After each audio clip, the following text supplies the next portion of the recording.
Hello friends, welcome back to my YouTube channel arts students corner. उम्मीद है आप सब लोग अच्छे होंगे और अच्छे से अपनी पढ़ाई कर रहे होंगे। इस वीडियो में मैं आप लोग के लिए लेकर आ गई हूँ भक्ति सूफी ट्रेडिशंस, यानी कि हमारा जो बुक 2 है क्लास 12 हिस्ट्री का एनसीईआरटी बुक की मैं बात कर रही हूँ। तो themes in Indian history part 2 जो बुक है उसका हम लोग थीम 6 अभी पढ़ेंगे, भक्ति सूफी ट्रेडिशंस। उम्मीद है आप लोग को अच्छे से समझ आएगा। और ये जो मैं शो कर रही हूँ इसको आप एज अ नोट्स सेव भी कर सकते हैं, स्क्रीनशॉट ले सकते हैं।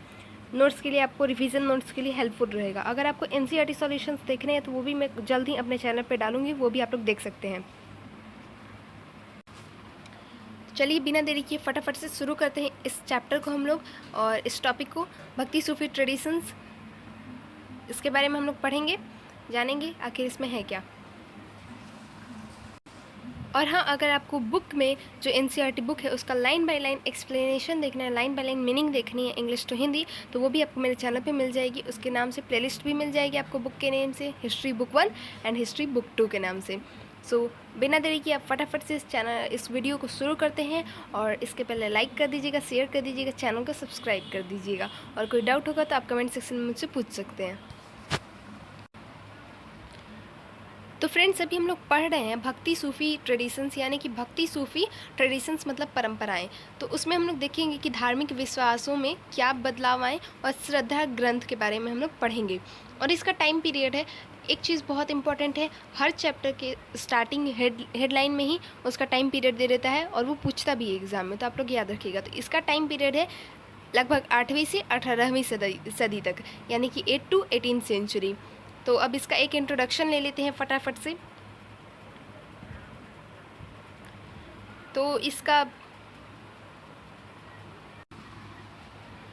तो फोर्थ चैप्टर में हम लोगों ने पढ़ा था, जो हमारा फर्स्ट बुक था उसके लास्ट चैप्टर में हम लोगों ने पढ़ा था कि जो पहली सहस्त्र शताब्दी के मतलब मध्य तक आते आते जो भारतीय उपमहाद्वीप था उसका परिवेश बदलने लगा था, मतलब धार्मिक इमारतों का वहाँ पे पता चलने लगा था, जैसे स्तूपा, विहार, मंदिरों में हम लोग को पढ़ने को मिलने लगा था। और हमें पता चलता है कि उस समय पे स्तूप, मंदिर ये सब बनाए जाने लगे थे। तो यही यहाँ पे कह रहा है कि by the mid first millennium CE the landscape of the subcontinent was dotted the variety of religious structure, stupas and temples. तो प्रथम सहस्त्र शताब्दी के मध्य तक आते आते भारतीय उपमहाद्वीप का परिवेश धार्मिक इमारतों यानी कि स्तूप, विहार और मंदिरों में चिन्हित हो गया। These typical certain religious beliefs and practices other have been reconstructed from textual traditions including Purans। तो उस समय की जो भी धार्मिक मान्यताएं थी उनके बारे में हमें पता चलता है पुराण्स में से। उसमें से हमें पता चलता है कि उस समय कैसी मंदिरों में कैसी मान्यताएं थी, कैसे धार्मिक पूजा कैसे लोग करते थे, जो भी धार्मिक मान्यताएं थी उन सब के बारे में हमें पता चलता है और हम उसको रिकन्स्ट्रक्ट कर पा रहे हैं पुराण्स के थ्रू। नेक्स्ट है new textual source available include compositions of poet sense expressed orally in regional languages. और भी कुछ टेक्सचुअल सोर्सेज हमें मिलते हैं, जिससे हमें स्रोत मिलते हैं जिनसे हमें पता चल पाता है उस समय के जो भी कवि और संत हुआ करते थे वो लोग मतलब अपनी जो भी उस समय की मान्यताएं थी उन लोगों को उन मान्यताओं को वो लोग अपनी जो उनकी मातृभाषा थी, जो भी भाषा वो लोग बोलते थे उसमें उन्होंने लिख रखा था कुछ। और कुछ वैसे भी हमें स्रोत मिलते हैं उनके लिखे हुए, पहले कुछ कविताओं में हमें पता चल जाते हैं, कुछ संत द्वारा लिखे गए ग्रंथों में हमें पता चल जाता है। अभी यहाँ पे आप लोग एक फिगर देख सकते हैं, इस फिगर के बारे में मैं आप लोग को बता देती हूँ। ये फिगर आप लोग के एनसीईआरटी बुक में भी दिया गया है और ये मणिक, इसका नेम बहुत डिफ़िकल्ट है। मणिक्व चक्कार की 12वीं शताब्दी की कांस्य की मूर्ति है ये, और ये शिव के अनुयायी थे और तमिल में भक्ति गान की रचना करते थे। तो ये शिव जी के अनुयायी थे, मतलब डिवोटी ऑफ शिव, और तमिल भाषा में ये उनके भक्ति की मतलब कुछ गीत गाते चलते थे। तो ये आपके बुक में भी दिया हुआ है, आप लोग चाहे तो देख सकते हैं। और आपके बुक में जो भी फिगर्स दिया हो उसे प्लीज़ इंपॉर्टेंटली अच्छे से एकदम गौर करके देख लिया कीजिए, बिकॉज वो इंपॉर्टेंट होते हैं, उससे आपको समझने में आसानी होती है। एनसीईआरटी बुक में कोई भी चीज़ दिया रहता है, सोर्सेज हो या वो कुछ पिक्चर्स हो, वो कभी भी कुछ ऐसा मत समझिएगा कुछ भी फालतू है, सब कुछ बहुत इंपॉर्टेंट होता है। उसको अच्छे से आप लोग देख लीजिएगा, पढ़ लीजिएगा, कुछ ना कुछ हेल्प तो समझने में मिल ही जाती है। और ये हमारे मतलब ऐसा होता है कि हम लोग इमेज को जल्दी कैच कर पाते हैं, ऐसा हमारा माइंड का है। तो अब हम लोग इसका फर्स्ट टॉपिक स्टार्ट करते हैं। एक्चुअली लाइन बाय लाइन पढ़ाते पढ़ाते ना आदत हो गया है सब टॉपिक बोलने का। तो अब हम लोग इसको स्टार्ट करेंगे, a mosaic of religious beliefs and practices, यानी कि धार्मिक विश्वासों की और आचरणों की बनावट, और कह सकते हैं गंगा जमुनी बनावट, ऐसा कहा जाता है। तो अब हम लोग इसमें पढ़ेंगे इंटीग्रेशन ऑफ कल्ट्स, यानी कि पूजा प्रणालियों का समन्वय।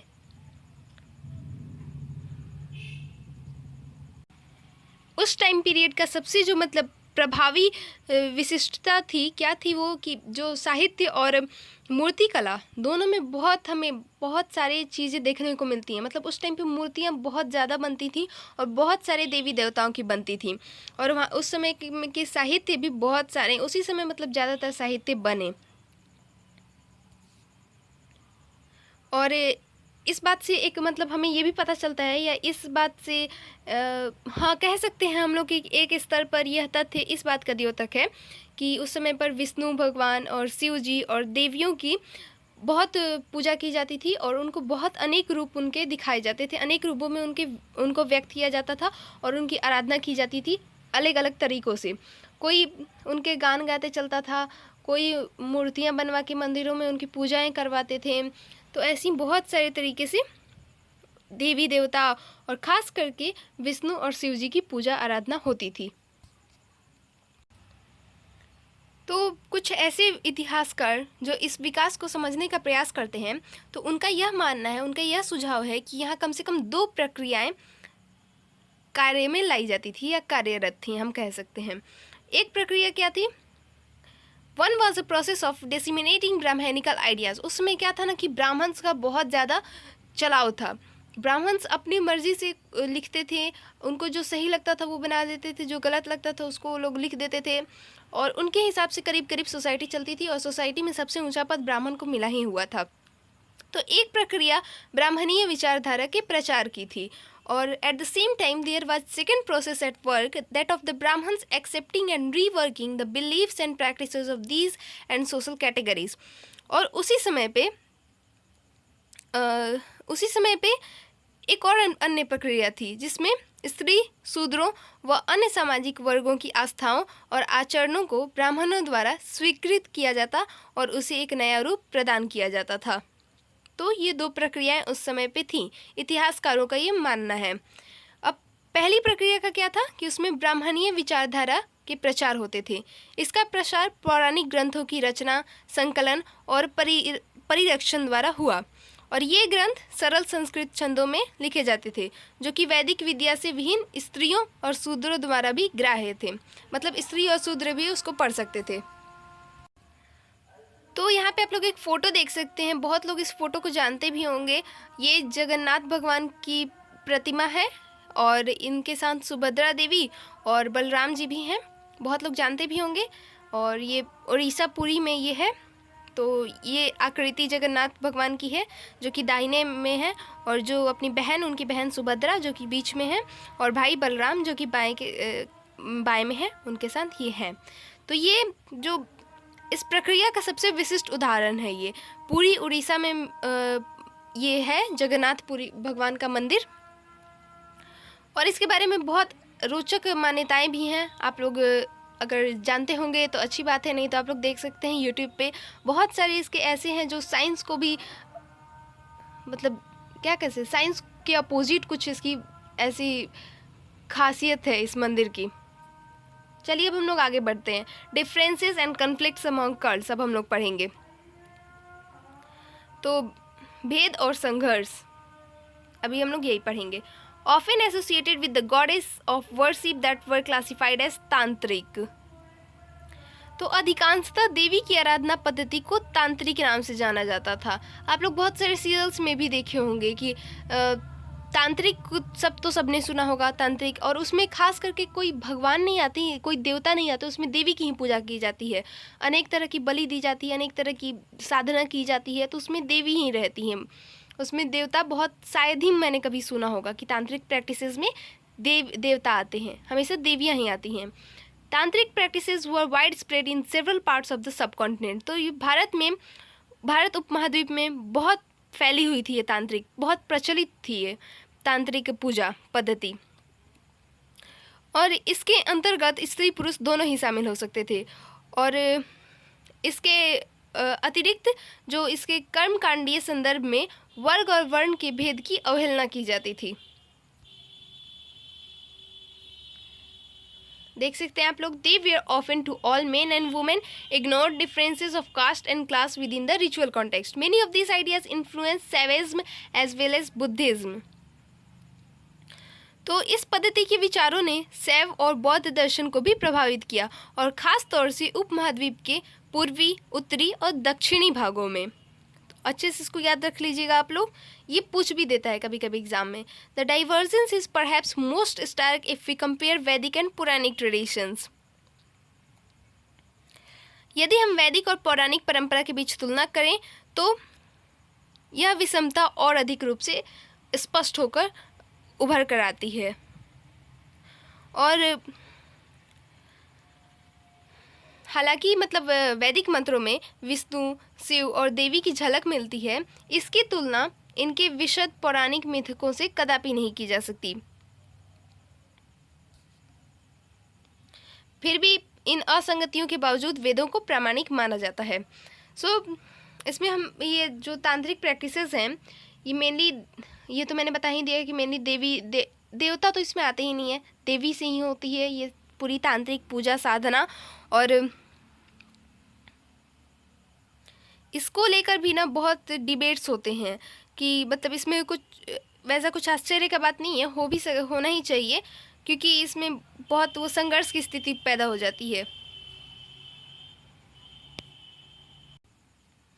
अब जो लोग तांत्रिक आराधना में लगे रहते थे वो वैदिक सत्ता की अवहेलना करते थे, और इसके अलावा भक्त अपने इष्ट देव विष्णु या शिव को कई बार सर्वोच्च प्रमाणित करने में लग जाते थे, और इसी बीच संघर्ष पैदा हो जाता था।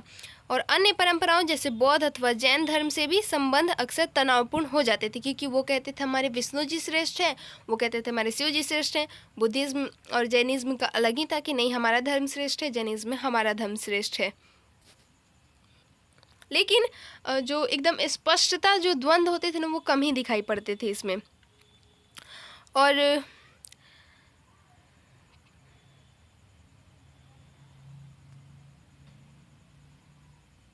और इस समय भक्ति प्रदर्शन में मंदिरों में इष्ट देव की आराधना से लेकर उपासकों का प्रेम भाव में तल्लीन हो जाना दिखाई पड़ता है, और भक्ति रचनाओं का उच्चारण अथवा गाया जाना इस उपासना पद्धति के अंश थे।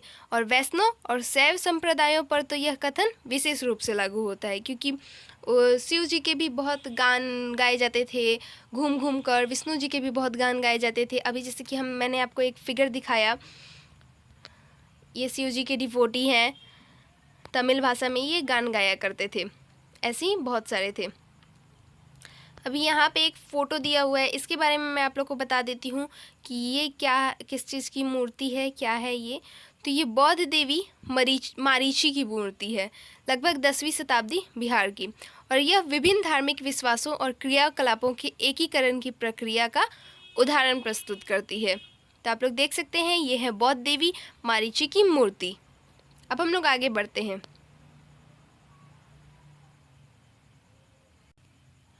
और वैदिक देवकुल के अग्नि, इंद्र, मतलब वैदिक टाइम पे पूजा इन्हीं की होती थी, ज़्यादातर यज्ञ हवन होते थे, सब देवताओं के लिए होती थी। मतलब विष्णु जी और शिव जी उसमें कम ही आते थे, उसमें अग्निदेव, इंद्रदेव और सोम, शुक्र, ये सब की शुक्र की नहीं सॉरी इन सब की पूजा बहुत ज़्यादा होती थी।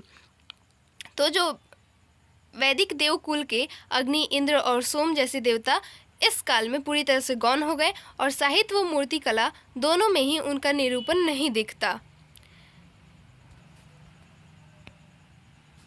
अब हम लोग बढ़ते हैं poems of prayer, early traditions of भक्ति। उपासना की कविताएं और प्रारंभिक भक्ति परंपराएं। अब हम लोग इसको पढ़ते हैं।